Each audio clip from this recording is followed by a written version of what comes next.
ಚಿತ್ತಾಪುರದಲ್ಲಿ 24ನೇ ಜೈನ ತೀರ್ಥಂಕರಾದ ಮಹಾವೀರ ಜಯಂತಿಯನ್ನು ಪಟ್ಟಣದ ಪ್ರಜಾಸೌಧದಲ್ಲಿ ಭಕ್ತಿಭಾವದಿಂದ ಆಚರಿಸಲಾಯಿತು. ಮಹಾವೀರ ಭಾವಚಿತ್ರಕ್ಕೆ ಪೂಜೆ ನೆರವೇರಿಸಿ ಗೌರವ ನಮನ ಸಲ್ಲಿಸಲಾಯಿತು.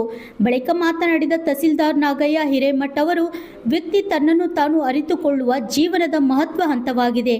ತನ್ನ ಅರಿವಿನಿಂದಲೇ ಮುಕ್ತಿ ಸಾಧ್ಯವಾಗುತ್ತದೆ ಎಂದು ಹೇಳಿದರು. ತಾನು ಸರಿ ನಡೆದರೆ ಲೋಕ ಕಲ್ಯಾಣ ಸಾಧ್ಯ ಎಂದು ಅವರು ಅಭಿಪ್ರಾಯಪಟ್ಟರು.